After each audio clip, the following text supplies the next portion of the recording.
আলো আঁধারের একটি মঞ্চ, কবরের পাশে একটি প্রদীপ, তার পাশে দাঁড়িয়ে এক নারীর আর্তনাদ।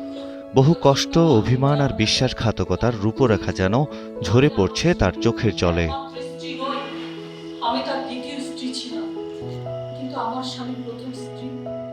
বাংলার শেষ নবাব সিরাজউদ্দৌলার কবরটি দেখাশোনা করতেন সিরাজের স্ত্রী লুৎফা।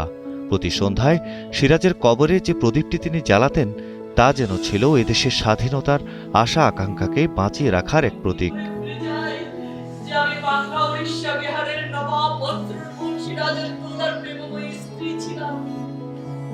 এ প্রদীপ কি কেবলই মৃত স্বামীর প্রতি এক বিধবা নারীর প্রেমের প্রকাশ, নাকি তার চেয়ে বেশি কিছু? গল্প আর অভিনয়ের মধ্য দিয়ে তাই ফুটিয়ে তুলেছেন গুণী অভিনেত্রী চিত্রলেখা গুহ।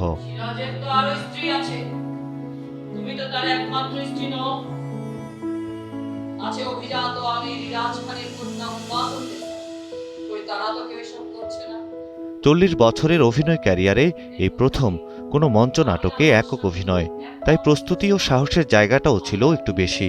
দীর্ঘ বছর তো অভিনয়ের সাথে চর্চা করছি, তো সেটা হয়তো আমি খানিকটা হয়তো এখানে করার জন্য কি বলবো সুযোগ পেয়েছি দেখে করেছি। একমাত্র স্মার্ট সিটি বসুন্ধরা, আধুনিকতায় এক ধাপ এগিয়ে। লুৎফার প্রদীপ নাটকটির রচয়িতা তানভীর মোকাম্মেল শনিবার সন্ধ্যায় মহিলা সমিতির নীলিমা ইব্রাহিম মিলনায়তনে নাটকটি দেখতে আসেন গুণী অভিনেত্রী ডলি জোহর ও ফেরদৌসী মজুমদার। লুৎফা ছিলেন নবাব সিরাজউদ্দৌলার স্ত্রী, যিনি খোশবাগে মুর্শিদাবাদের উল্টো দিকে যে কবর, ওখানে প্রতি দিন রাতে একটা প্রদীপ জ্বালাতেন সিরাজউদ্দৌলার সম্মানে।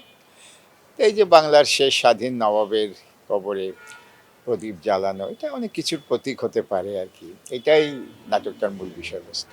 একা মঞ্চে অভিনয় করে যাওয়াটা সোজা কথা না, আর সংলাপ একেবারে ঠোঁটস্থ রাখতে হয়, খুব সপ্রতিভ হতে হয়। তো সেগুলো এটা প্রথম অভিনয়, তো নিজেকে শিল্পী অনেক মক্ষ করতে পারবে, ভালো একটা জায়গায় আসতে পারবে। একক নাটক কারা করে? যাদের অনেক শক্তি, যাদের মনোবল অনেক বেশি, যারা কি বলে নিতে পারবে, একটা ভার নিতে পারবে, তাদেরই সাহস যাদের থাকে তারাই করে। তো সেই সাহসটা চিত্রা করেছে। আমি সেটাই শুধু বারবার দেখছিলাম যে ও কি ফেল করছে কিনা, আমি চাচ্ছিলাম ফেল করুক, করে না। কি অদ্ভুত ব্যাপার, এত সাহস। যাকে ওটা দেখে আমি অনুপ্রাণিত। দেশি দালালদের সহযোগিতায় বিদেশি অপশক্তি বরাবরই দখল করে নিয়েছে বাংলার মসনদ ও সম্পদ।